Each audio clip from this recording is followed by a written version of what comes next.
Welcome, ladies and gentlemen, to the Film Club Podcast, where every month we deep dive into a different aspect of cinema. Directors, genres, actors, or franchises, it doesn't matter, because it's always fun at the Film Club. I'm Dean. I'm Boo. And this month we are going through the trends of 1990s horror. That's right, the decade that revived the slasher, that created some of the best ripoffs of the horror genre, that probably changed movies as we know it.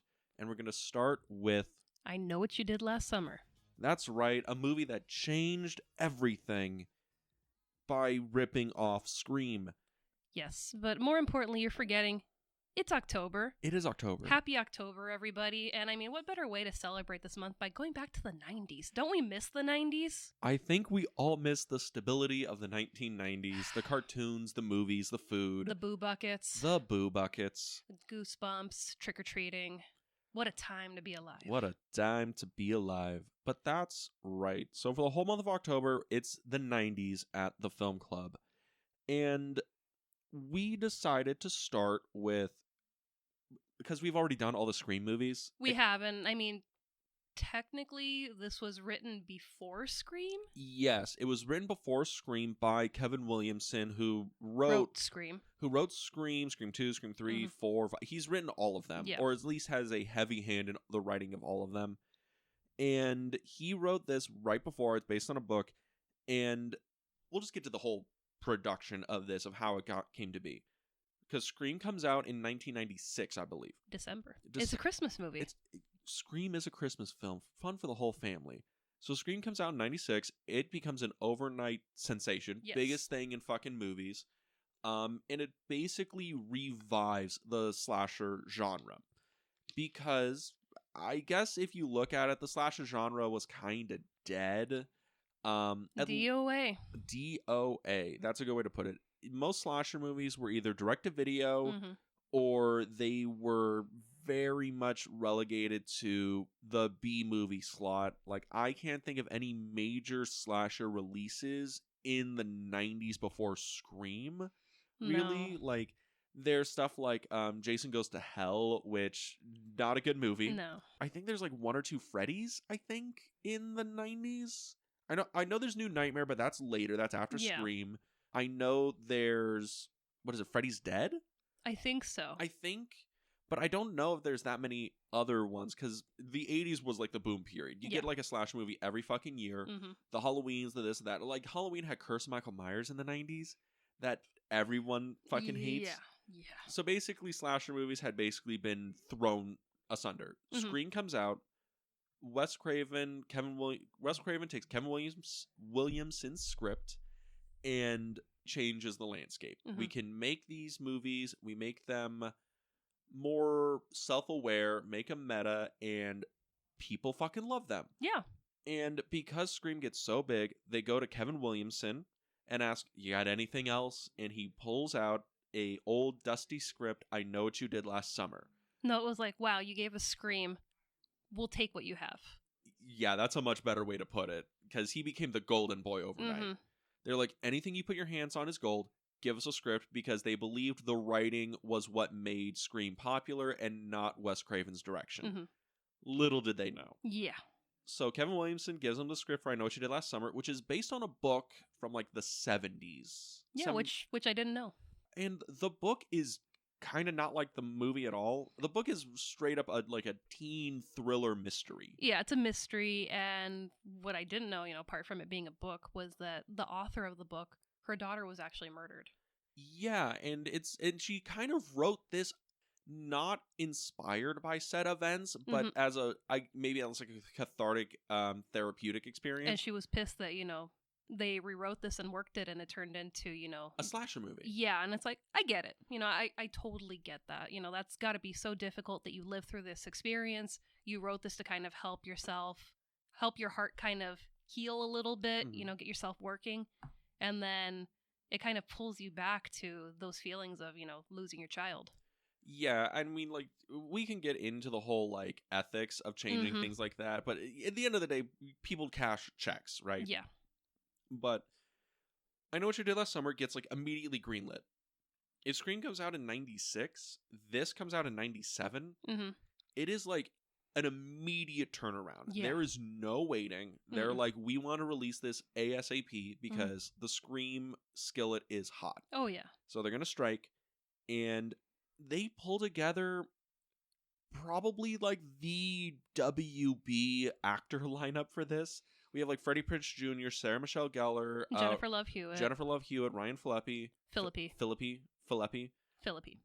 Yes. Reese Witherspoon's ex-husband. Yes. They bring them all together, and they're like, we're going to make another teen slasher movie. Yeah.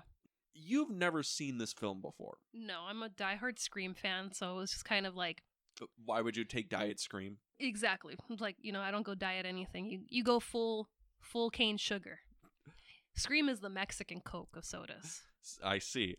Oh, sorry, no. I can't betray my true love. Scream is Dr. Pepper. Scream is the Dr. Pepper of movies. But if we're going to compare sugar levels, Yeah, But yes, this was my first time watching it, and I enjoyed it a lot more than I anticipated. I thought, I'm like, oh, it's going to be so stupid. I'm not going to like it. And I was like, oh, no, it's actually good.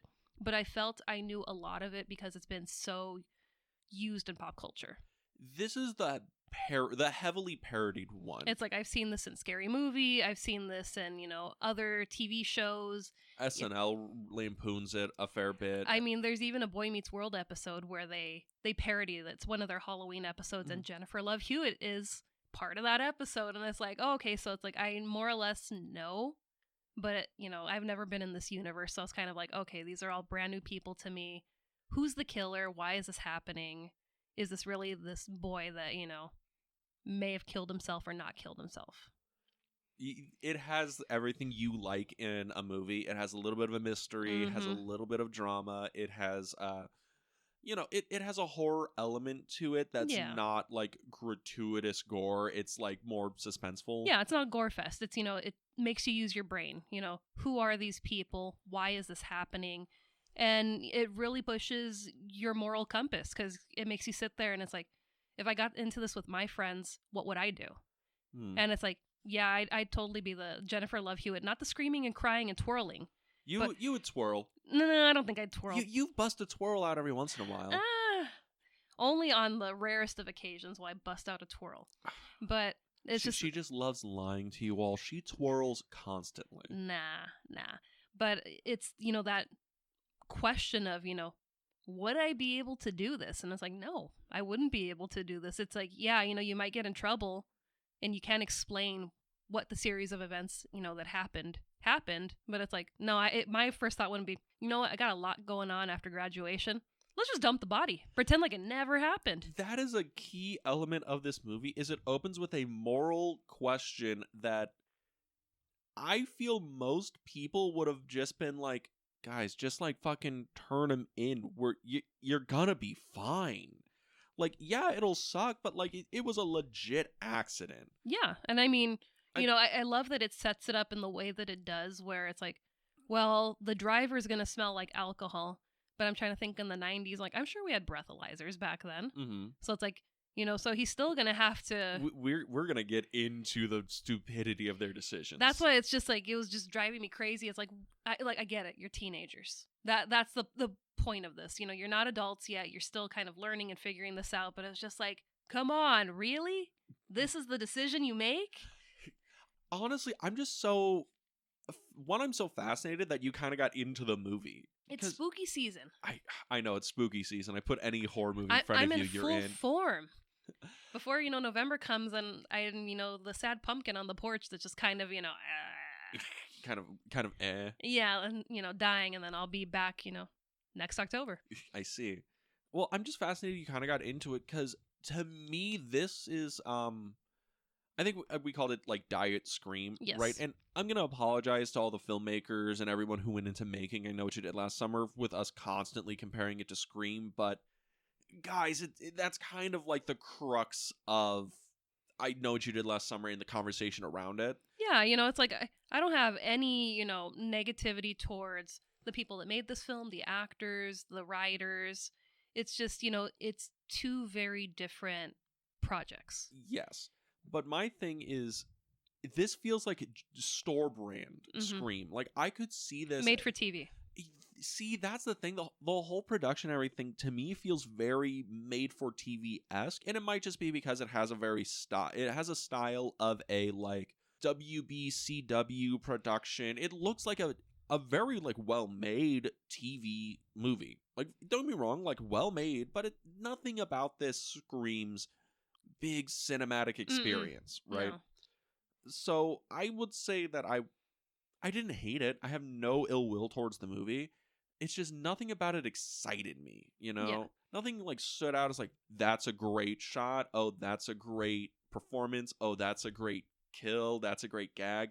It was all like, yeah, no, like I could tell this was written before Williamson did Scream. I can tell that this was probably a like, I'm going to take an old 80s slasher formula imbued with this mystery element from this book and see what comes about. Like, nothing here screams a fountain of creative invention. Yeah, a lot of it was like, stuff that I've already seen in different movies. So it's just kind of like, all right, I know this. Versus Scream, where, they really got the audience with that first opening kill. I mean, I don't know how many times we've talked about that, not only when we've done Scream Month, when we've talked other horror movies where it's just, that was so out of left field, didn't expect it, and it's still talked about till this day because it's just mind-blowing. Yeah.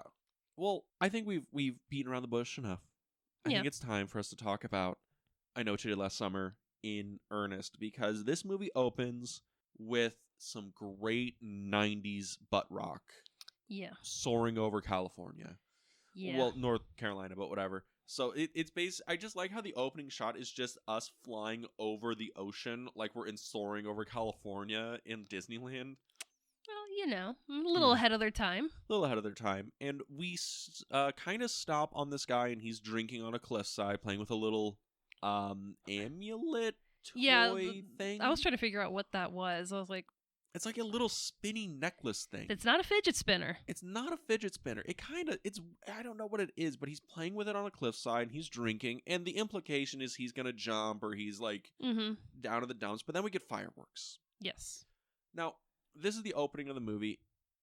First thoughts on this? Is it like, because I get a sense that, there's a mystery. Who's this guy? What's going on? Yeah, it's a little boring. I'm like, okay, again, my brain always wants to go to Scream and that opening, so I'm like, all right, this isn't the same movie.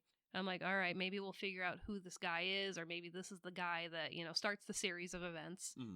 And that's what I immediately thought. I'm like, okay, we're gonna get the problem right now. Yeah.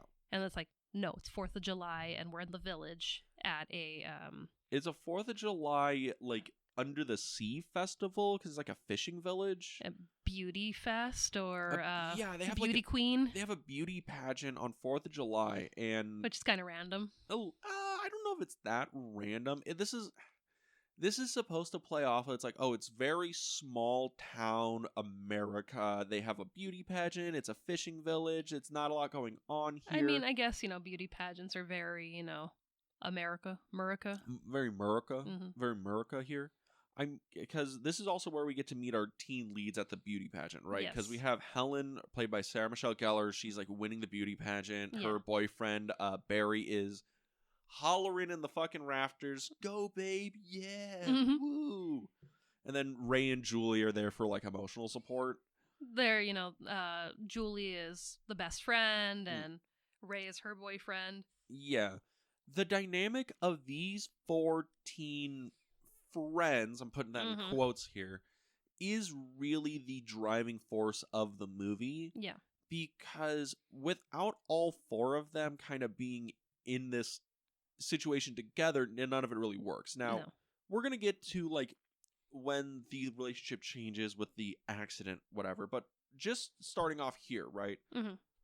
Because they're at the pageant, they have the after party, and they're going off to their private beach retreat to go fool around. How would you describe the dynamic of their friendship? Because like Barry's the jock, right? Yeah. I guess not the dynamic, just like they're all horror movie archetypes. Barry's the jock. Helen's the beauty queen. Julie's supposed to be like I'm the nerdy one, but I'm wholesome hot, one. the wholesome hot one. And then you have Ray, who's the cute one. he's the cute one. Yeah. Freddie Prinze Jr. Yeah. Yeah. Yeah. Boo's like 90s Freddie Prinze. This is 90s Freddie Prinze Jr., yeah. Boo's over here like 90s Freddie Prinze. He can get it. All right. Him and Skeet Ulrich. I don't know if I'd be able to hold myself. I don't know. These are some really tough decisions. But I guess that's the thing, right? Their relationship is, or their dynamics are, they're all rich, right? Except for Ray. Ray's the poor kid that's kind of working with them, and their friend Max kind of pokes him about that. Well, it's Julie's friend Max. Who's Max. Played by Johnny Galecki. Yes, Leonard from Big Bang. Yeah, which little weird. It might just be because I see him and I just can't see him as the like, yeah, I'm the poor street tough fisherman's kid. That's like really into this like cute girl at school. I'm gonna ride off in my like truck and my like tie-dye poncho. I just can't see that. I just love Johnny Galecki. I mean, I love him as Leonard. I can't think of his name. Russ in Christmas Vacation. Mm-hmm. Oh, he's a good actor. He's been acting for like decades. I watch, him and Roseanne. So it's like I love Johnny Galecki. I just wasn't expecting to see him as the street tough. No, just in general, I wasn't expecting to see him because I mean, it's like this movie is so 90s, and then it's like, oh yeah, this is very 90s. It's like this cast. But apparently, I think he got onto the movie because he was friends with Jennifer Love Hewitt. That tracks. I think when he was making Christmas Vacation, they lived in the same apartment building, and she was friends with his younger sister. So they kind of like grew up, knowing each other. They were friendly, and I think she was like, "Hey, he'd be good for this character." It's very interesting because I think all of them had been acting since they were like young. Yeah. Like all of them are like child stars, except Freddie Prinze Jr. He became an actor like a year before this. Yeah. Right? And you can kind of tell that he is like, okay, not the weakest link in this movie. That is completely absurd. But he is the one that has a more, he definitely feels different than the other actors in the movie. Mm-hmm. And I don't mean like, oh, he's bad. It's just like he feels like he's portraying his character in a different wavelength as everyone else in the movie. Because Ray always feels like he doesn't completely know what's going on. Like in every beat of the movie, he just doesn't. It's like he doesn't get it. And that probably goes with the direction. Because I know Freddie Prinze Jr. said that the director, Jim Gillespie, was not a fan of him. Basically, Freddie Prinze Jr. was not his first choice, and he let him fucking know it. Yeah, that was kind of sad. Oh, yeah? Yeah, because it's like, you're trying to get in there, and you're trying to, kind of put a foothold into Hollywood, which is already hard to do, and then it's like you're actively being told, I don't want you around. And especially when this is your first fucking movie. Yeah, it's a little rough, and you can kind of tell that he gets really pushed out of the narrative halfway, like really early in the movie, honestly, because he's written out of the movie for like 45 fucking minutes, maybe more. Freddie got the win though, because he met his wife. They are still married to this day. Good for him. Till this day, they're happy. They've got kids. I'm like, Freddie won. Freddie won. He married Buffy. He did. So they have their little beach soiree, Helen and Barry are boinking by the fire, and then Ray and Julie are boinking by the rocks. And it's like, Julie, you just committed the cardinal sin. You don't give it up in a horror movie.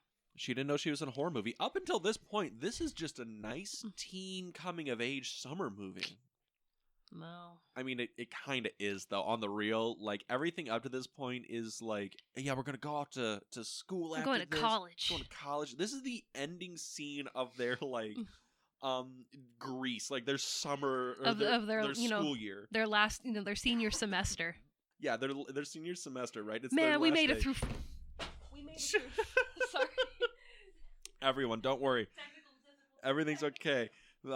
Becky didn't just drop her shit all over the floor. So, technical difficulty. But yeah, it's the thing where like, man, it's been a rough semester with car drag racing and tests and. Are they like American Graffiti? Well, you're the one that said Grease, so I'm trying to pull everything. They American Bandstand was there. Well, that's like the thing. The movie tonally, up until this point, is like, yeah, God, it's not a horror movie up to this point. It's like a feel-good teen coming-of-age movie, right? Until they have to drive home, right? And then when they have to drive home, Barry's like, whoa, king of the world, hanging up out of the fucking sunroof. My God. I mean, I've never seen a Ryan Phillippe movie before. Mhm. And I've heard, he's a really good actor. Yeah. I don't know if he's still doing projects or he's kind of stepped back from acting. As far as I know, he still does stuff. I don't know the extent. So I was kind of like, all right, cool, we get to see him. And then I was like, oh my God, he's such a douchebag in this movie. Like, I wanted to punch him multiple times in the face in this movie. Barry is best described as douchebag extraordinaire. Mm-hmm. Mr. Douchebag 1997. Douchebag 1997. He would have won that pageant. He would have. And Ray's driving Barry's car because Barry is too fucked up to drive, and Barry keeps like, dude, you can't drive for shit. No one drives my car. No one drives my car. And it's like, oh, fuck off. Helen's trying to like keep Barry to calm the fuck down. She's like, she's like, you could feel me up in the back seat. It's okay. And Barry's like, still, you can't fucking drive my car. And Julie's like, hey, Barry, do you know what an alcoholic is called? Can you spell that for me? Julie being a very rude friend. And he's like, fuck around and find out, nerd. And he's trying to square up with her in the car. I'm like, Yep. damn. But Barry drops like a handle of fucking scotch in the car, right? Well, he drops the whole bottle on Ray. On Ray. And it gets all I'm over gonna keep Ray. calling him Freddy. I know. He gets all over Freddy. Gets all over Ray, and he's like, oh shit, fuck. And he hits something. Yeah. Just plows into it. And it hits the roof. It comes rolling up. It hits Barry in the face, which really should have killed Barry. I know. That's what I thought. I'm like, how is he just okay? Like, How you is he took just vibing? You took a full-grown body to the face while the car's still going. And I saw. I'm like, it should have taken your head clean off. Yes, or at least he should have been fucking crippled. Like, he should have broken his back. But Barry's fine. So I'm like, what are we doing here? But they find what they hit was a man, right? Now, this is where we get the crux of the movie. Well, they found they hit a boot. They found they hit a boot. Oh my god, we hit a boot. And look, a person that was in the boot. Oh my god, do you think they're connected? Right. But this is the thing that happens last summer that the whole thing is predicated on, right? Because it'd be weird if it was, I know what you did 2 summers ago. A summer and a half ago. Yeah. Yeah. Your summer in the 90s. I know what you did last Friday the 13th. So Season of the Witch. Season of the Witch. So this is the crux of the whole movie. They hit a guy, and they're now like, we can't tell the cops. Mm-hmm. Well, why can't we tell the cops? Well, Ray's covered in liquor. They're not going to believe he wasn't drinking. Mm-hmm. And then they're like, well, we'll tell him the truth. And then Barry's like, well, it's my car, and I'm fucked up. So, okay, they might think I was driving, and we're just saying Ray was to cover it up. No, Barry, that's not how this works. And then he's like, no, that's exactly how this works. I'm Barry. I know things. Fuck y'all. And We'll Ray's like, Barry, your daddy's got a ton of money to protect you. I ain't got shit. You see, and that's the thing. That's the argument for the whole reason they're hiding the body is they don't. At no point are they like, guys, you realize we're all very rich and white. We can get away with this, we just hit a guy. And Ray's like, no, he's like, I'm poor and attractive. They're going to send my ass to the pokey. They're like, I'm too pretty to go to jail. Way too pretty. Way too pretty. I guess you do the thing like, and you're in a horror movie, like if you're sitting there and this happens to you, what is your plans here? Because I think you already said, just call the cops and let them sort it out. Yeah. I mean, it's going to be difficult, because your asshole friend, I don't even know if they're friends. It's like, I think because... You think Julie and Helen are friends? Well, they're best friends. So I think Ray's stuck with Barry because, well, they're best friends, so we kind of have to hang out with each other, but I really can't stand you. So it's, that issue of this asshole just dropped alcohol all over me, made me hit a person. And it's kind of like, it's going to be really hard to talk my way out of this. Yeah, because even if everyone else says, like, it was the same thing, it was an accident. We saw it. He was drinking. He was standing up in the sunroof. He dropped the bottle into Ray's lap, sending alcohol flying everywhere. It's also covering the fucking car. Yeah, so it's like, it's going to be really hard to talk your way out of that. But, yeah, moral compass is you got to confess. saying it over there, trusting in the legal system. Being incredibly Catholic. Yes. That Catholic guilt. That Catholic guilt is strong in you. But it is a thing.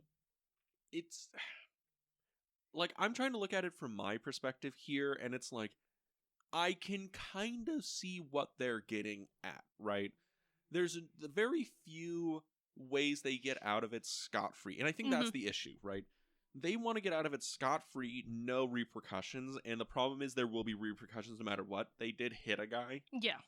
And at first, I'm like, okay, yeah, there's going to be repercussions, so that sucks. Like, he was walking in the middle of the road at night in black. Okay. Couldn't really see him. It was an accident. Fine. What they do next, when it graduates from accidental manslaughter to straight up fucking murder, yeah, that's when it gets kind of rough, because they're gonna like cover it up, right? They go down to the fucking wharf and they're gonna dump the body. Well, you're forgetting. This is where Max shows up? Yeah, right before they go down to the wharf. Max, it just happens to be driving on by. I feel so bad for Max in this movie. This is what all Max does. Everything Max does. He rolls up and he's like, hey guys, what's going on? They feed him some bullshit and he's like, all right guys, whatever. And he drives off. His sin for this movie is he believed some bullshit. Yeah. I was so mad when we find out what happens to Max. And I'm like, he didn't do anything. He just happened to drive by. Like, it's some bullshit. It's like, Julie, you should have just gone out with him for dinner, the goodbye dinner. It would have been fine. You would have been okay. You wouldn't have been tied to this whole situation. They go to cover it up. They go down to the wharf and they're going to dump him into the water. But right before they dump him into the water, he revives himself and he grabs Helen's tiara from the pageant. And Barry's like, oh, fuck, no, you're not taking my woman's tiara. Well, it's evidence. He doesn't want the evidence to get washed ashore with the body. Still. I want to believe that he was just like, chivalry isn't all dead with me. I may be drunker than a skunk, but fuck, I'm getting that tiara back. I love how Barry goes, rah, like he yells so angrily and he jumps in the water. He gets the tiara back and he leaves the guy down there. And okay, just I guess a little plot, revelation here. How long does he hold his breath? It's a while. It's a good while that he's under there. He has to be a world record fucking diver to hold his breath under there that long and just vibing after getting hit by a fucking car. Yeah. It is insane. Getting hit by a car and, fighting underwater. Dude's the Terminator. Yes! That's an issue with this movie, is he's the Terminator that's also fucking stupid. But I digress. Yeah. So they dump the body. They're going to be like, look, it'll wash to shore in a couple of days. All the evidence will be gone. We'll go clean up the car and we'll be fine. We'll say we hit a deer, whatever. Yeah. And they all agree to take this to their graves. Never speak of it again. Never again. Never again. And then we flash to 1 year later and we see Julie. Pasty ass, sad girl in her room. That's what her roommate says to her. Great friend, by the way. Hey, just girl. Calling her on her bullshit. Hey, girl, it's summertime. Now let's get your pasty, ugly ass out of here. Julie's like, I'm really going through some shit. Yeah, bitch, now get a tan so you can get some dick. Go home. You've been a drag all semester. Yes. But yeah, that's the crux of it. Julie has not been able to handle the guilt, right? When she's at college, she's just like failing her classes, can't fucking deal. Yeah. Rough times all around. So she's like, well, I'm going to go home for the summer. All right, I'm just going to go home from college and try and like relax, zen myself, whatever. Her mom's like, are you doing drugs? And she's like, what? No. She's like, then what the fuck's wrong with you, bitch? All right. She's like, I went down to the wharf and I got fresh fish for dinner. You're hardly eating the food. You're on drugs. You're on drugs. Exactly. I love how her mom is just like, look, you're failing your classes, honey. So either you're on drugs or you're on drugs. Or you're on drugs. Like, that's the only explanation. This is the 90s. This is the 90s. Drugs are the problem for everything. And she's like, I can't tell you, Mom. So she's going to go and like, she wants to like, just like figure her shit out. And that's when she gets the mysterious letter. The letter that reads... With no postage. No postage. What does the letter say? What does it say? I know what you did last summer. The name of the movie, the title dropped. I Know What You Did Last Summer. And obviously, Julie's like, what could that possibly mean? What could that mean? Was it banging on the beach with Ray? Is that what this means? Was it graduation? Was it graduation? What was it? Her sneaking up to the balcony to watch Helen win the beauty pageant? It could be anything. So many things happened last summer. So many things happened. The letter's not very specific. No. It doesn't have an exclamation point. And beautiful penmanship. No return address. No return address. So she jumps to the conclusion that it has to be about the guy they murdered last summer. Jumps to that conclusion. Totally unwarranted, in my opinion. And she's like, well, I need to go see who sent this. Like, that's the mystery. That's the mystery that's in the book, to my knowledge, is somebody knows what they did last summer, and now she wants to figure out who knows. Yeah. Right? Because as far as they know, these 4 friends, these are the only people that know what's going on. Yeah. So she goes to Helen. Well, she goes to Helen's sister, Elsa, who is a bitch. I was going to say. Big bitch. Like, manager? Huh? Because she manages the shop. I'm like, she's a manager? Yes, she's a manager. You're just a manager. She's not, like, mean to Helen at all. Oh, no, she is. She's a little mean. Yeah. A little rude. A lot, yeah. Also, the worst at opening up doors during emergencies. And locking doors. We'll get into that. But she is... she's under the assumption that Helen did exactly what they were going to do. She went off to New York. Went off to New York. She was going to be an actress or a model. I think a model. Something like that. And she finds out that Helen never really left the town, right? And Helen can't stack perfume bottles. Not for a damn. Awful stacker. Yeah. But she finds Helen's still there, and it's the implication that what happened last summer kind of ruined all of their lives. Yeah. None of them could really handle the guilt. None of them could really deal with what was happening. So they all kind of either regressed, shut down, or just fucked off, basically. Yeah. So she's like, Helen, did you get this letter? Da da da da da. And I'm trying to look at my notes here. There's lots. There's lots of notes. Oh, that's right. She goes to see Helen, and she's like, well, who knows? There's only a few people that would know. We need to talk to Barry. Because Barry is the brains of this operation. Bad move, by the way. Yeah. And this is kind of where we discover really where everybody's been at since what happened, right? Helen never really left to go off to New York. Basically, her motivation just died. Yeah. Barry went off to go to college to be like a college quarterback to play for, the Cowboys, I think is what he wants to play for. And he's now kind of just like a functioning alcoholic. He can't deal. Ray just kind of fell into the easy life of being, I'm just going to be a fisherman. I have like, all of his ambition is just gone. Yeah. Right? And Julie's like failing out of college. They have no real direction anymore, but Julie is determined to figure out who sent the letter. Yeah. And she's like, look, I did some research, right? On the net, yo. Because this is back when the internet was just called the net if you were hip. And she's like, the body that was recovered was David Egan, right? That was the body that was recovered a few days after we, killed a man. Yeah. So they're like, we need to figure out who knows David Egan. But Barry is like, no. David Egan's a red herring. Max is the one who knows what happened. So I'm going to go and talk to him. I'm just going to talk to him. And then what does Barry do? Beats the crap out of him. Roughs him up real good. And then uses a hook on him. Yeah. Like, Barry's first reaction is, I think Max knows what happened. Let me go threaten his life. And Max is like, I have no idea what you're talking about. It's like, dude, I'm at work. Why didn't Max just call the cops? I mean, he picked up the hook. I was like, get him. Do it, Max. Do it, Leonard. And I was just like, no. No, he didn't.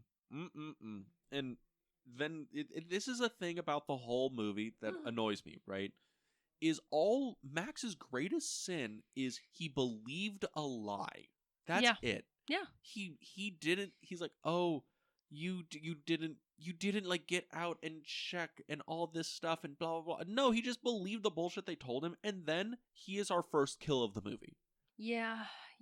With the hook to the jaw, and it's like and it was terrible. It looked bad. Oh yeah, I was just like, oh yeah, that's not the way to go.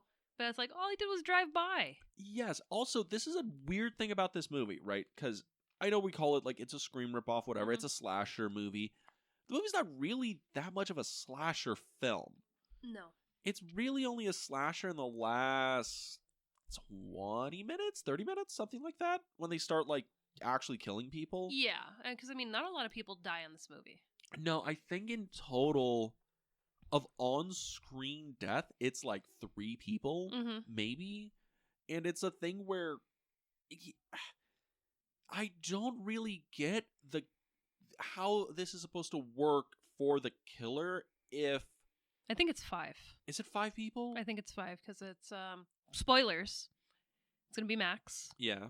The police officer. Oh yeah, the cop. Elsa, Barry, and Helen. Yeah, so it is 5 people. Okay. But we don't see Helen's death.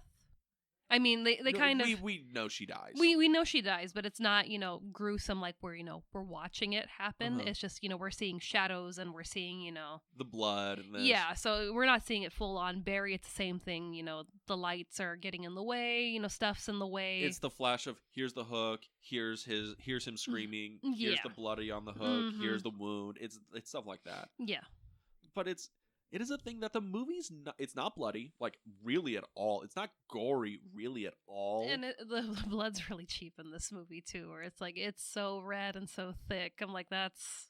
Yeah. It looks like paint. It's a pretty cheap horror movie blood. Yeah. And it's one of those things about the movie that's kind of weird. Is I don't know what the killer's drive is. Because is it to kill them or just to fuck with them? Because it changes throughout the movie. Yeah. Because by the end of it, he wants to kill them. But And he starts by killing Max here, right? Because, he's going to be our red herring or whatever. And then they kill Max and it's like, oh, I guess Max isn't our red herring. And it fucks up the plot because now they have to pivot to make Ray the red herring. Like, oh, that's why we don't see him. That's why we don't see him for so long. He's the red herring, but it's also like, no, not really, because there's no point where we feel like Ray's actually doing anything. But and I mean, like, it makes sense, he's not here, and you kind of did put him in the situation where he did, the first time end somebody's life, and then the guy had to die again, but then really didn't die. Yeah.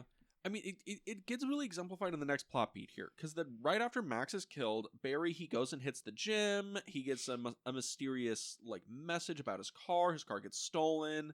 I mean, as you do after you threaten somebody's life, you go work out. Exactly. He's got to stay strong. Also, it is so dumb to me that he wants to be a NFL quarterback and he's practicing, like, Muay Thai kickboxing.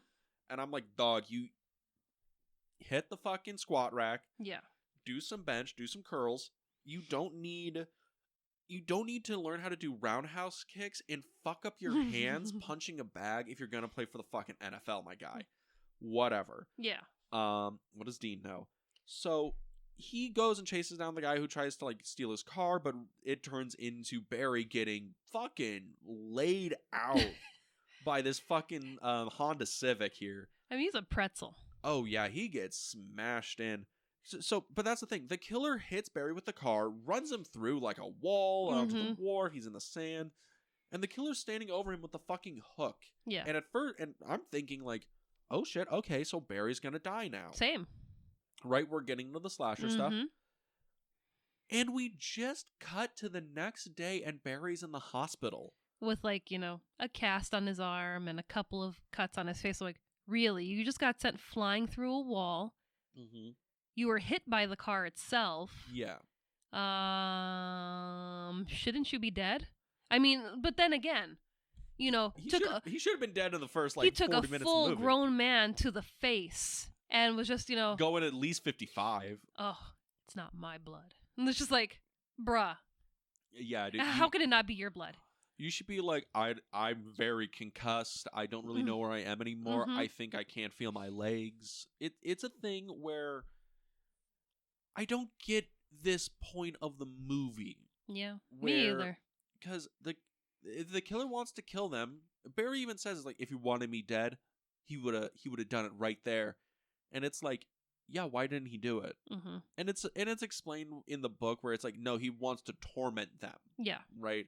He wants to torment them, ruin their lives, whatever. where I don't know if they're really killing that many people in the book. I haven't read the book. I got a plot synopsis of it when I was doing like compare and contrasting of this plot in the book. You do the spark notes. Mm-hmm. So I'm very confused as the killer's thing here, because it's not a slasher motivation. The slasher motivation is, oh, you tried to kill me and I'm going to kill you. I'm going to pick off your friends one by one. Yeah. Right? And everyone you interacted with, because that's my revenge plot. Mm-hmm. But if this is a mystery and I just want to torment you and ruin your lives, then you wouldn't have killed Max. Yeah. Right? But then he goes in and kills Barry later anyway, Mm-hmm. and I don't know why. Because he gets hurt here, and then he's also the next guy to die like 40 minutes later. Yeah. Well, I mean, it's because Barry was the one that came up with the idea of dumping the body and was one of the people to actually dump the body. Mm-hmm. So it's like, I feel like that was you did this to me, so you're going to get it. Same with Helen. You think Helen's going to maybe make it because she's fighting. She's trying. She's doing... I can't wait for us to get to the Helen everything chase. that she can. And it's like, well, she did help Barry dump the body into the water. Yeah. Because Ray was just like, I can't do it. Ray's like, dog, I already hit the guy. I dragged him down here for you. I ain't throwing him in the fucking water. He's just like, this is a bad idea. I can't do it. So it's like, yeah, it makes sense that the two of them get it. But yeah, I think Helen fought more valiantly than Barry did. Oh yeah. Oh yeah. Well, here's like the whole thing. I just can't really get behind the idea of what the killer wants. Well, I mean, especially when we get to... Does he want them dead or does he want them hurt? Or destroyed. Or destroyed, yeah. Because if he wants them destroyed, he's kind of successful at it, like ruining their lives. But I mean, how does he know that Helen's, pride and joy is her hair? How does this fisherman... Sorry, how does he know that? And he's like, the best way I'm going to fuck with her is I'm going to give her a horrible haircut while she's asleep. That is the other dumb thing. Okay, everybody. So here's I was dying. I was like, what? Also, how heavy of a sleeper is Helen? Yeah. Okay, everybody. So we're going to skip ahead a little bit here. Because Helen... So Barry, he gets like hit by his own car and he's left in the hospital. Mm-hmm. And he was going to be this college... And his jacket's stolen. His jacket's stolen. Like, basically, he's like, hurts Barry a lot. Helen... At first, I'm like, oh, this is going to be a great slasher moment. Also, Helen's dad is a fucking putz. Yeah. She comes home and she's like, hey, Dad. And her dad doesn't move, say anything. He might be dead. He's just watching some college football. No, he's watching a baseball game. Is it a baseball game? Yeah. He's watching a baseball game. He's drinking a beer. And he just doesn't even respond to her. Because he's pissed off that, that was my girl. I have the one that's running my business, and I've got my girl that was going to New York, and she couldn't hack it in New York, and she came back, so now I'm not going to talk to her. You get that from the completely motionless facade of this man. Well, he doesn't even respond to the stranger that also walks into the house in a fucking rain slicker. He's like, these damn kids. Goddamn kids. And I love how this is shot, actually. Mm-hmm. Because... At first you think, oh, the killer's going to go into the kitchen and interact with Helen. But then, Helen walks out of the kitchen. You're like, oh, where's the killer? And you see him just the coat, the bottom of his coat. Just clear the top of the stairs right when Helen turns to go up there. So he has to be hiding in the closet for a while. Because Helen comes in, changes. So he's watching Sarah Michelle Gellar like just strip down and get into her PJs. Dude's a pervert. Sees her sister come in, talks some mad shit to her about, like, you have to come in tomorrow at 10 to do inventory. She's like, I have to be in the fucking pageant to do, like, the thing. It's tradition. And she's like, God, you're such a fucking cunt. And then just leaves. And I'm like, Elsa, what the fuck, lady? Jeez, girl, calm down. And then he has to wait in the closet. By the way, this guy has to wait in the closet until Helen falls asleep. But not just falls asleep, goes to real asleep. Like, deep, deep sleep. And then sneak out. Like a thief in the night, and like gets the tiara, puts it on her little head, and then trims her hair and chops it up. Which, by the way, it looks fine the next day. Well, yeah, because she's got it, trimmed. She's got a nice bob going on. Yeah, it's like they're like, Helen, are you okay? will you recover from this? I'm like, my God, is she Rapunzel? Is this magic hair? I'm like, Barry got hit by a car and fucking Barry got hit by a car and Helen got a mediocre haircut. I mean, this killer, he did his research. He was like, these kids, I'm going to study them and figure out what really hurts. Him, his car, her hair. It's so fucking and dumb. then Julie, Johnny Galecki. Julie gets Johnny Galecki. I guess. I fucking guess. But yeah, it's a thing that's like kind of fucking dumb. Very. Very. And right around here, this is when Julie's like, "Oh God, Helen, I'll come right over to help you." And then what does Julie find in the trunk of her car?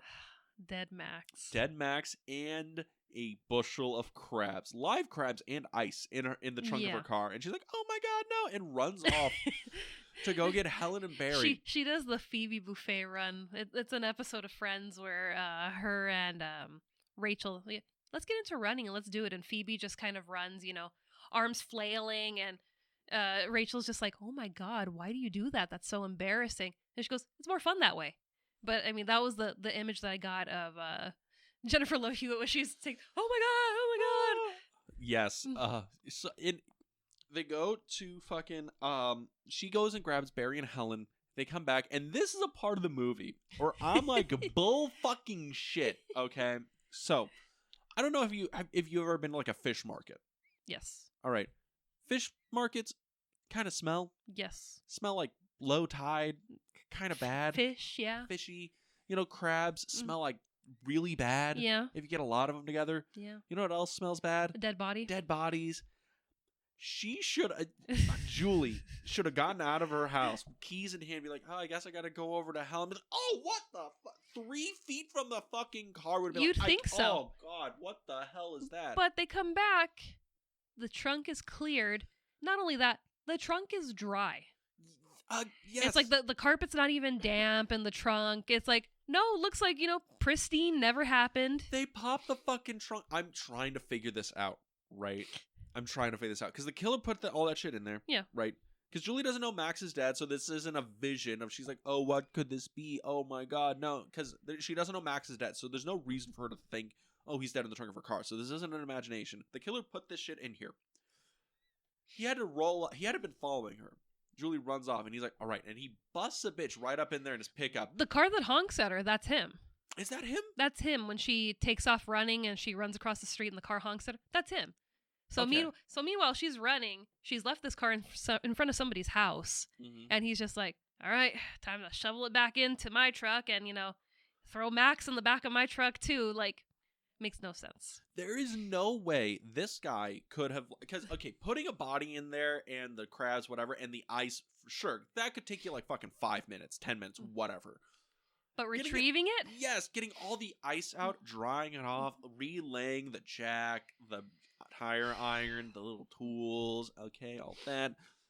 No, that would take you so long. Unless Helen lived like 3.5 miles away, Julie had to stop halfway there because you got a stitch. No way he's doing it that fast.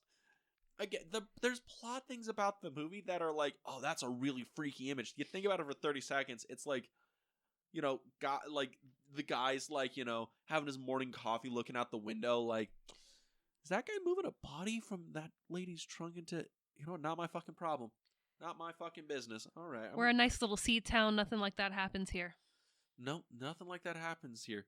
His wife's like, "Hey, honey, is that Bill across the street loading a dead body into his truck?" "Honey, shut the fuck up with the sleepy little sea village." Sleepy sea village doesn't happen here, all right? God damn it. Nothing bad happens This is why we moved here from New York. Not bad happening. It's so weird. It is so weird. But I digress. Because we also get, I think around this, we get to meet David Egan's sister, Missy, who is in a totally different movie. Yeah. She's in Texas Chainsaw Massacre. Yes. What the fuck is up with Missy? I have no idea. I think we kind of went off the rails a little bit here. I mean... Because they go to Missy twice, right? They go to her twice, and I mean, it makes sense, for them thinking that they killed David Egan. Yeah, her brother. So it's like, okay, I get that. But I mean, we just completely flipped the script, and it turns to Texas Chainsaw Massacre, and I'm like, how did we jump from one franchise to another? But okay, I guess this is the summer franchise. This is what they do. Because I don't get the... Okay, so the whole idea is that Julie and Helen first, they go to Missy Egan because they want to know about David. They want to know, like, okay, did anybody, like, come after his death to investigate? Like, because they think somebody's getting revenge for David Egan's death. Yeah, somebody that they might have gone to high school with, or someone that may have recognized them. Yeah. You just don't know.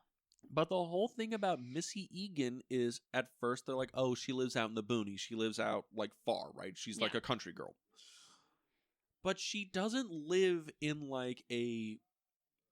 She doesn't live in, like, a neighborhood. She lives, like, in the middle of the fucking woods on, like, a little farm where there's, like, dead turkeys hanging from the trees. There's pelts on the wall. There's pelts on the wall. She's, like, this... She's walking around, like, barefoot in, like, a stained, like, leather apron and a sundress. Like, she is not in the same movie. And also how she acts, right? Yeah. Sometimes she's like, oh, I'm just like this because I was just so heartbroken because after David died, well, Daddy went crazy. And Mama followed him to the asylum and she just ain't never come home. Because in the book, it's supposed to be like, oh, Julie, Helen, look how you ruined this woman's life. But then there's other things where she's like, you know, I don't know anybody like that. I don't get many people out here. You guys out here alone? Like, do you want to be my friend? You want to be my friend? You want to stay here? She gets very creepy and really weird. And it changes from, like, shot to shot. I really think this came down to somebody, like, they filmed the scene, right? They cut a rough together. And then some producers watched it and they were like, guys, where's your red herring? Like, it was supposed to be Max and he's dead. Yeah. Can you make Missy a little bit scarier so, like, the audience thinks maybe she's involved? And they shoot some extra stuff because there's no tonal consistency to the performance. It's a fine performance. Yeah. It's not tonally consistent. And I don't really get her purpose other than to be, like, exposition and, like, oh, look how much you've ruined this woman's life, right? But I digress. Okay. So after this is when they start thinking Ray knows more than he's letting on because he's acting kind of shady. He doesn't want to... He keeps disappearing. He disappears for so long. I love when they're like, dude, like, where have you been? He's like, don't worry, guys. I don't know. I'm kind of freaked out. I got a letter. And they're like, you got a letter? I got hit by a fucking car. Helen's hair is mangled as a mangled mess. Julie got a dead body in her fucking trunk, and you got a fucking letter. You got a fucking letter. The only part of the movie I'm like... And they didn't even show the letter. They don't even show the letter. But this is the only part of the movie where I'm like, yeah, Barry, okay, I relate to you. I get that. If I was like John hit by a car and you got a fucking letter, I'd be a little peeved. You got a fucking light. But Barry deserved to get hit by the car. Yes, Barry's a cunt. Or asshole, jerk, douchebag, a Philippi. I'm gonna change it. Anytime I want to refer to somebody as being an asshole, I'm gonna call them a Barry. That's it. A Barry. They're a Barry. So they're pretty much setting Ray up as the red herring. He's gonna be the guy who everyone thinks is the killer, even though it's like, I guess, but no. He's not intimidating. He's not shady enough. He's just like absent for the movie. Yeah. Which, not enough for me here. So, but they have a plan. Right? They have a big plan to figure this out. They're going to send Helen to the beauty pageant, to the parade, because they're like, the killer's definitely going to show up and try and get us there, right? Yeah. So Barry, keep watch while Julie goes to Missy and get more information. And Ray, disappear for the last 45 minutes of the movie. You do you, like you've been doing. Which, fine, sure, whatever. So Julie figures out that they didn't kill David Egan. Like, David Egan died... he killed himself. That's what they say, is he killed himself, and then she shows him the letter, and she's like, this isn't a suicide note, it's a threat. And then my sister, she's like, no, that's my brother. He left this behind. It's not a threat. And she's like, no, it is. Oh. She's like, I went to college. Yes. I was like, Miss Country Girl. I'm like, oh no, we're going to be comparing letters here. Yes, but it is the same like handwriting as the letters we've been getting, so whatever. But as this is going on, Barry is now at the beauty pageant, watching over Helen as she does the thing. We get the while he's sitting on the front of the float, just cuts and all, but just just mad dogging everybody in a slicker. You're all suspects. Why is it in the middle of summer? All these people are standing in rain slickers and leather hats and boots, mean mugging the fucking pageant. Why is it like 5 guys just doing that? None of them are the killer, by the way. They're just mean mugging. Because they're working and they're like, I could be unloading my boat right now instead of watching this stupid parade. These fucking kids don't know the meaning of hard work. Goddamn sons of bitches. It's all about beauty pageants and those weird fish hats that people were wearing. I do like the aesthetic of the fish village. Not gonna lie, because it does feel like that very like ultra small town like Americana fishing village. It feels like Popeye to me. It feels like Popeye. It always comes back to Popeye with you. Always. I can't wait for us to do Altman month. It'll just be Popeye for 4 weeks. God. So they finally get to the parade ends. They're doing the beauty pageant, and this is where we get Barry's death, right? Which super dumb. The cops just are like, I'm not gonna walk 6 feet to find his body. I'm just gonna, yeah, look here, the flashlight. Yeah, he ain't there. Didn't see nothing. Helen, you're crazy. And all the people stopping her in the crowd. What is it? She's screaming that someone's being killed. No, we gotta hold you back. What is it? This fucking crowd's got a better D line than the fucking Chicago Bears, my guy. Like, what the fuck? Because she sees, like, the killer killing Barry. She's like, oh my god, no, somebody save him. And no one looks behind them. Yeah. No one turns around. They're all looking at her, it's like, she's claiming someone's being killed, but, I'm not gonna look behind me. No one would think of no one would hazard. We're all going to shove her back. No, yes. And the cops, when they finally like, okay, let's get up there. And again, this killer is the fucking Terminator and magic, because it's 30 seconds, a minute from the cop getting to Helen to getting up there. And somehow he has removed the body, cleaned up most of the blood, and disappeared without a trace, like a thief in the night. From a second-story loft. From a balcony, right? So he has to... Where the fuck is he going? But the cops don't find anything. They think Helen's, like, had a mental break. Yeah. We get the saddest moment of the entire movie, and I mean the most saddest moment, when she's like, oh my god, I'm so sorry. And the fucking pageant guy's like, well, I'm gonna need the tiara back. And takes the tiara away from her. And you see the heartache in Helen in that moment. She's like, you believe me, right? And he's like, I'm just here for the crown. Awful. Absolutely sadness. But then we get the real true blue slasher moment of the movie, when we get the killer chasing Helen through the entire town. Because the cop stops to help this man that's working on his truck that just died in the alley. And we're driving down the main drag and there's like one barricade and he's like, well, I'm gonna have to take the alley. I'm like, of course we are. Of course we're taking the alley. And I'm over here like, guy, you were a small town like cop. You turn those fucking lights on. You get up on the fucking like sidewalk. You go around it because you're a cop. You're a police officer. You own the barricade that's blocking you. Yeah. So they go to the alley. The fucking killer kills the cop because the cop's fucking stupid. And he takes his eyes off of the man in the rain slicker and pulling the hook out slow and ominously as the girl's yelling, turn around! Every now and then I get a little bit sad because you don't turn the fuck around. And then Helen turns into the Terminator and busts her way out of a patrol car. Okay, so I don't have much experience in the back of patrol cars, but you... Just a little bit. Much experience in the back of a patrol car. Just a little bit. How hard is it to bust out of the back of a patrol car? I mean, it's the 90s, so I think the windows were probably a little bit easier back then. Little real glass? Little real glass.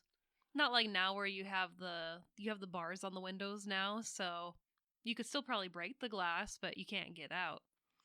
But I mean, we had the same issue with Scream. Scream 2. Oh, true. They couldn't get out of the patrol car.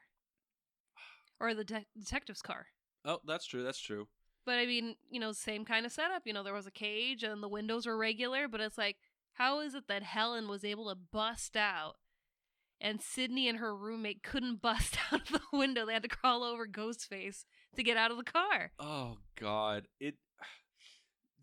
also, I thought it'd been so much scarier if if she couldn't get out and the guy just gets into the fucking cop car, she's trapped in the back, and just drives it into the water and just busts out. Oh yeah, that would be terrifying.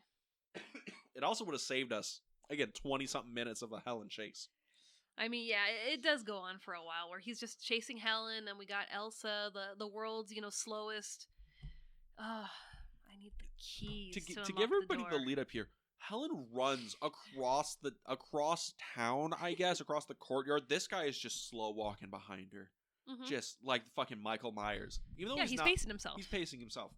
She's like, oh my God, there's the store I work at, and my sister's, and they're doing inventory. Elsa, open the door, please. God, help, I'm gonna die. And Elsa's like, oh, fuck, okay, whatever. You're gonna die? What?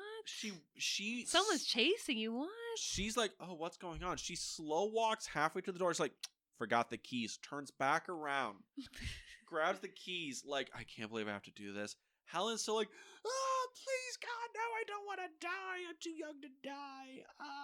And Elsa's like, fucking Christ. And she's flipping through the keys real slow. Like, is that it? No, that's the back door key. No, wait, actually, that was the front door key. Man, the back door and the front door look so alike. So similar. Okay, I'm going to try this one. Opens the door, Helen gets in. Oh my God. I was going to die. Wait, where did he go? Oh my God, no. He's now mysteriously disappeared. You go lock the back door. I'm going to go call the cops. And then Elsa's like, all right, it's going to take me a couple minutes to get to the back door. And also, who keeps the back door open when you're doing inventory late at night? See, I can get that if the back door leads to your parking lot. No. If you're the only person sun goes down, those doors are locked. I suppose. See, difference between man and woman, Me, I know those doors got to be locked. I got to, do the rounds and make sure I'm not in there, with the killer. You would be like, the more the merrier. Well, I've done like late night inventory before. If we can prop open the windows, let's prop open the windows too. No. Look, I've done late night inventory before, but I guess my thing is I've never done it alone, like where I'm the only person in the building. I usually was there with like one or two other people. Mm-hmm. So it's like a thing where it's like, oh yeah, the front door's like unlocked, but it's not like open or whatever. Mm-hmm. It's unlocked and like, in case somebody's like, hey, I need to take like 5 minutes to go outside and have like a smoke or whatever. Yeah. But it's never been a thing where it's just like, yeah, I'm going to leave the back door just kind of like propped open, inviting people in. With the lights off. No, like all the lights are on, right? But yeah, Elsa goes back there. Helen goes upstairs to call the cops. Elsa gets fucking murderized. Just fucking deaded. And she just barely turns around and, she gets it. Meanwhile, Helen's, run a marathon through the city. Yes. To get here. But it's bad because my brain, I was, watching the scene, Elsa gets it. Mm. Helen's upstairs with the phone and she hears the scream. And she's like, Elsa? She's terrified. Elsa, can you hear me? No, I was like, do you want to build a snowman? And I was like, this is terrible. But I was like, okay, bye. And I was like, oh my God, Elsa. Elsa the Ice Queen got fucking murderized. She did. And then we get the chase. This leads Helen up to the loft where it's all the mannequins and creepy stuff. We get a horror beat. It leads to her jumping out of a fucking window.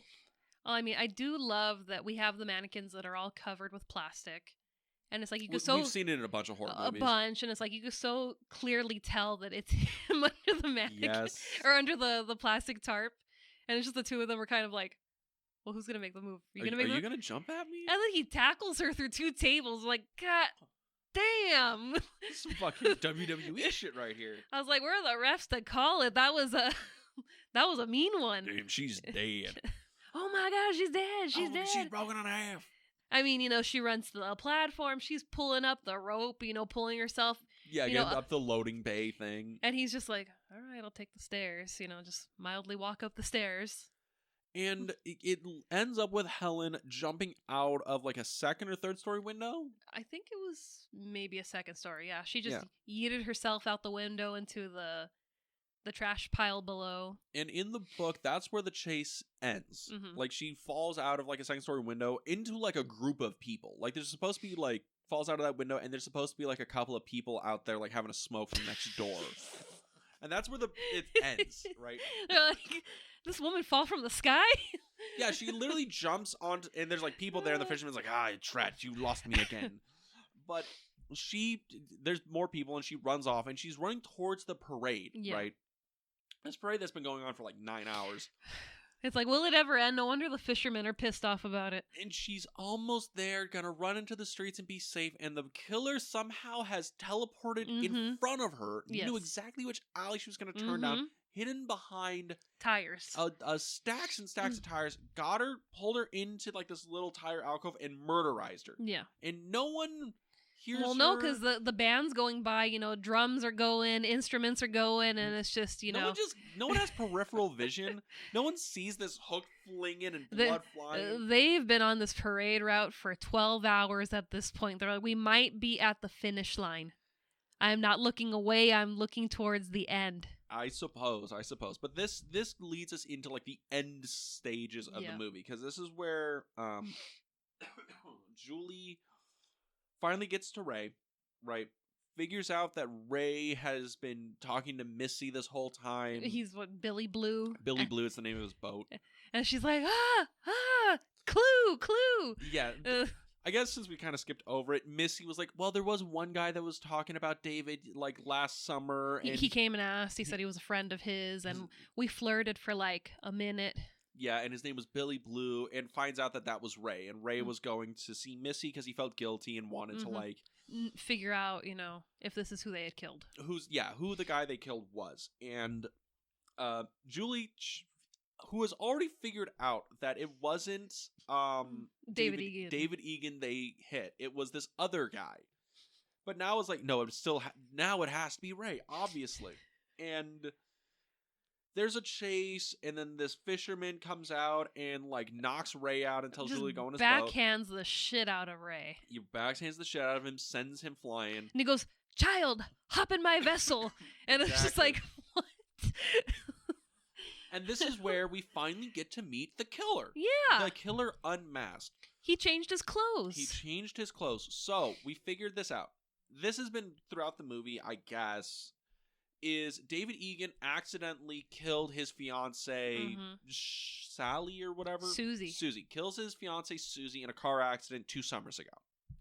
Then last summer, Susie's father is going to get revenge and meets David out at the cliffs, kills him, and throws him into the water so he, you know... He drowns. He drowns, right? He kills him. And then once Susie's father is walking back, gets hit by these teenagers... And they think he's David Egan. He's like, oh, damn teenagers.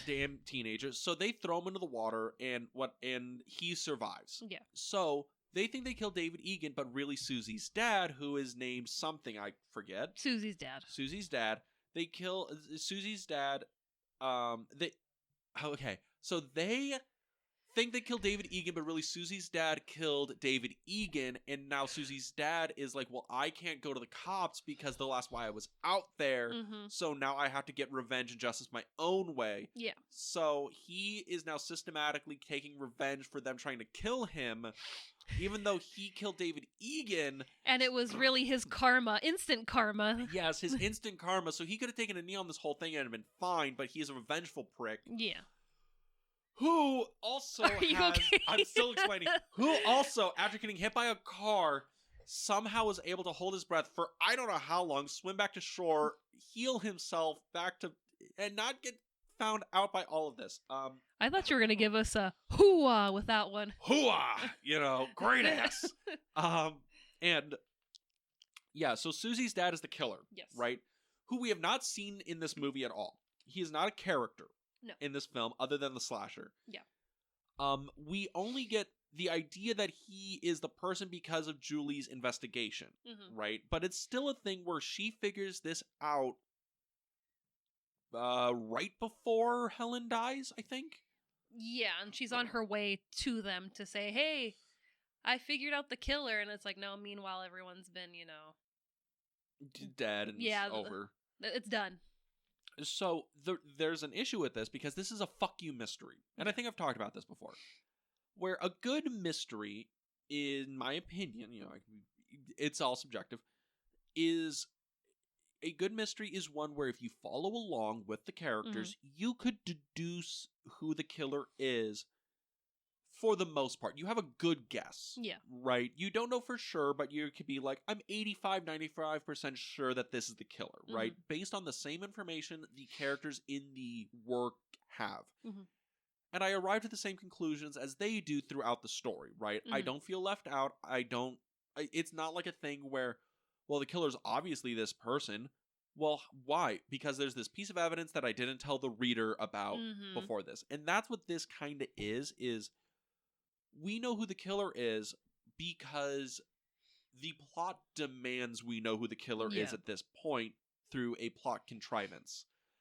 And it's not like a thing where it's like, well, I kind of sort of get this going on, but we find it all out like in one plot beat right before the climax, and it's like, well, who the fuck is this guy? He wasn't set up at all. No. Like he's kind of just revealed at the very end, so all the red herrings are meaningless, which the red herrings weren't good anyway because you killed 2 out of fucking 3 of them. Yeah.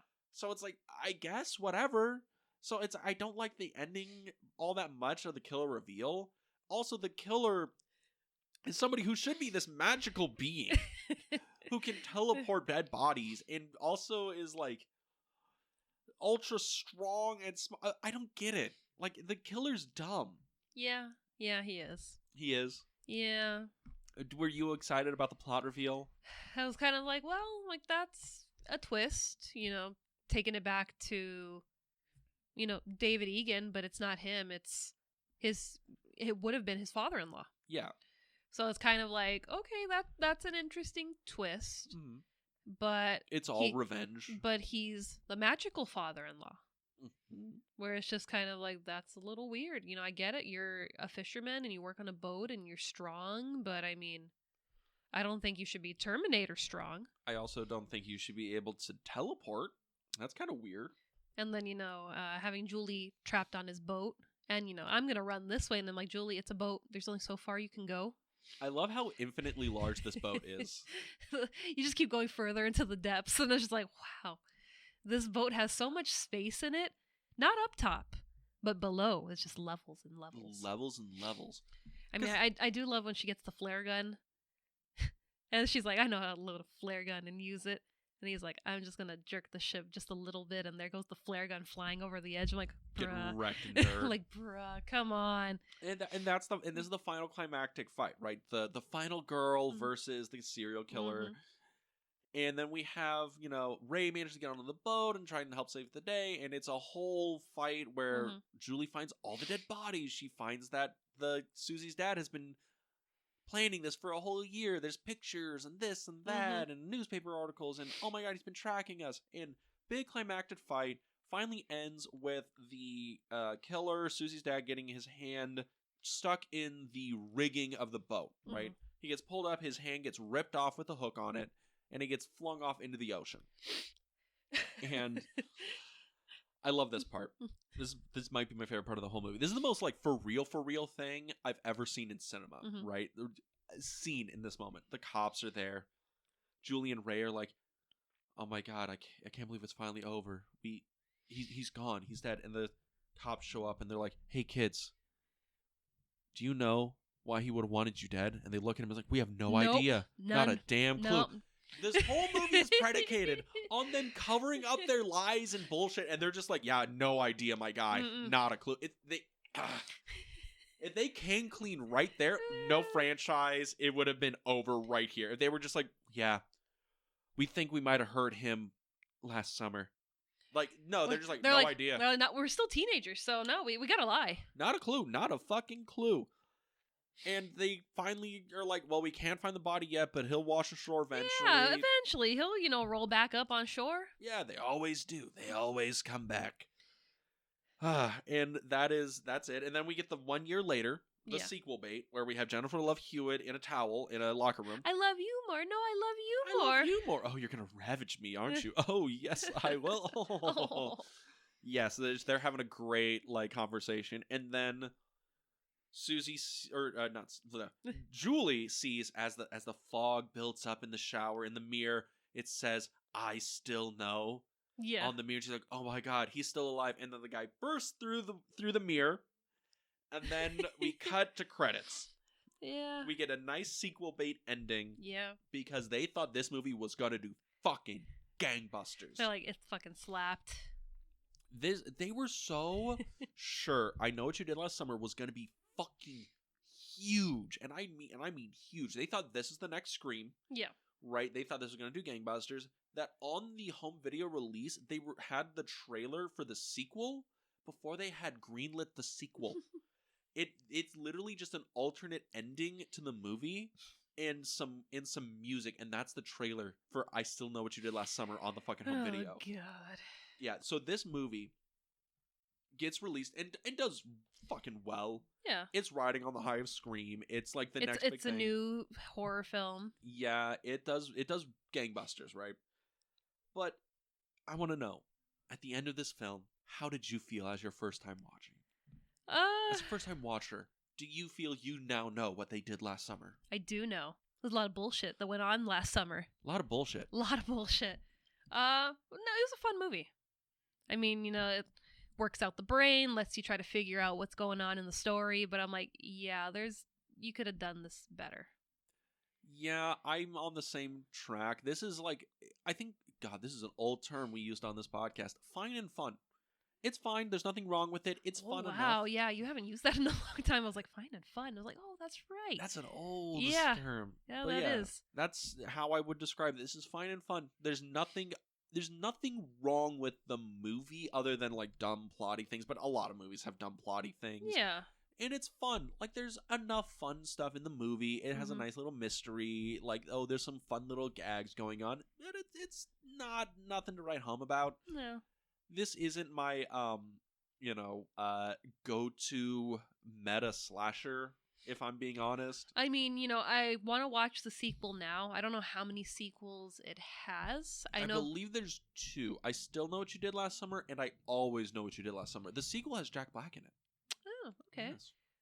Because I know dreads. Didn't they remake I Know What You Did Last Summer recently? I think so, in like a TV show. I think like on Prime or something. Yeah. It got remade. So it's like, I don't know if I'd watch that, but I'd want to see where the movies progress. Because I mean, you're a sucker for good. I just want to see what happens next. I'm like, I gotta know what happens after this. Like, oh god. Ladies and gentlemen, we've made an I What You Did Last Summer fan right here. No, not at all. But it was a fun movie to watch. It's cheesy. It's definitely made in. You can earmark this movie as 1997. Oh yeah. It's not hard to. Mm-mm. Yeah, like, don't get me wrong. Scream is like a movie everyone says this is a 90s film. It's this and that. But it still breathes a little bit. Like, I can't earmark this as exactly 1996 except for the cell phone. Well, the cell phone, the video store. Yeah. What else? What else do we have? Oh, I guess that is a movie that you can still say this is made in the 1990s, but this feels more 90s. It might just because it has a way more like WB feel to it. Like that's how old this is. It's WB, it's not CW, right? No. We grew up with WB. But yeah, so overall, I think the movie is fine and fun. Like, I think if they were gonna make a Scream follow-up, or a different studio was gonna make a Scream follow-up, yeah, this is that follow-up, right? It's still a mystery for the most part. It has its red herrings. It's meta as hell. Yeah. Like, we kind of gloss over the fact the movie is very self-aware. Because it's the whole, when they're doing the story of, like, the hook-handed killer or whatever, and everyone's like, no, it's like this, man. No, it's like that, man. Like, God, don't you know, like, how the story goes? Like, it's the whole thing of the hook-handed killer, and it's very meta commentary on these urban legends of these small towns Americana and like the fable of these urban legends, right? Yeah. All these urban legends are supposed to tell you something. And this one is take responsibility for your own bad decisions, right? That's what this whole movie's thematic crux is. But it's like, there's funny in bits, and but Yeah. it's a follow-up to Scream that everyone has kind of come down on as not great, but okay. This is funny because I watched this on Plex, Yes. right? And that has the Rotten Tomatoes score on it. So the critical score, 46%, the audience score, 41%. Little bit below average, but as to be expected. Yeah. But the movie made a bunch of money. It did really well. It has its fans to this day. It does. It does have a fan base. It does have a fan base. And we are firmly in the pretty okay, would watch it if it was on TV. Yeah, if it was on TV. But anything else to say for I Know What You Did Last Summer? I now know what they did last summer. But will you still know what they did last summer? I'll probably forget it. Probably. Yeah. I see. But next week we're going on to a whole different era of the 90s horror trope genre consensus, I guess. Yes, because this is a journey. This is a journey because we're going through all the trends of the 90s horror, or at least 4 of the fun ones we like to talk about. Yeah. And the next one is supposed to be the classic slasher revival. The revival. Yes, the old slashers that were big in the 70s and the 80s that the four fathers of slashers. The 4 horsemen of the slashers, yes. Right? The ones that disappeared and then Scream became huge and they were like, "Wait, slashers can be big? Let's bring the 4 horsemen back." We have, the hand coming out of the grave because Scream helped. Exactly. And we have a slasher that's near and dear to my heart. Yes. Next week, we're talking about Halloween H2O. That's right. Halloween H2O coming back. This, for the longest time, was the canonical good sequel to the original Halloween. Mm-hmm. This was the first one to bring Jamie Lee Curtis back since Halloween 2. It is the one that is very Scream-inspired. It's very meta. It's also the one that probably has my favorite portrayal as, late-stage Laurie Strode, still. I mean, and it has one of my all-time favorite cameos in it. Yes, it does. So that's what we're going to be talking about next week, and we're very excited. Very hyped. But where could they go to listen to that? If you want to listen to us on a different platform than you currently are, you can find us on Apple Podcasts, Spotify, Google Podcasts, and YouTube. You can go to our YouTube channel, The Film Vault. That is The Film Vault on YouTube because the film club was taken. You can go there to find the video versions of this podcast. We do a actual video podcast once a month. Mm-hmm. But other than that, there's all the nice slideshow versions of this podcast that you can watch, and you can check out all of our back catalog there. But if you want to find out other things we're doing, you can go to our socials at The Film Club Podcast on Instagram, where we post upcoming episodes, guests that we're going to have on the show, events we're going to, and more random adventures we go on. And with that, we'll see you next week at the Film Club. Have a good week, everybody. Because I still know what you did last summer. And I know what you did last summer. Oh no.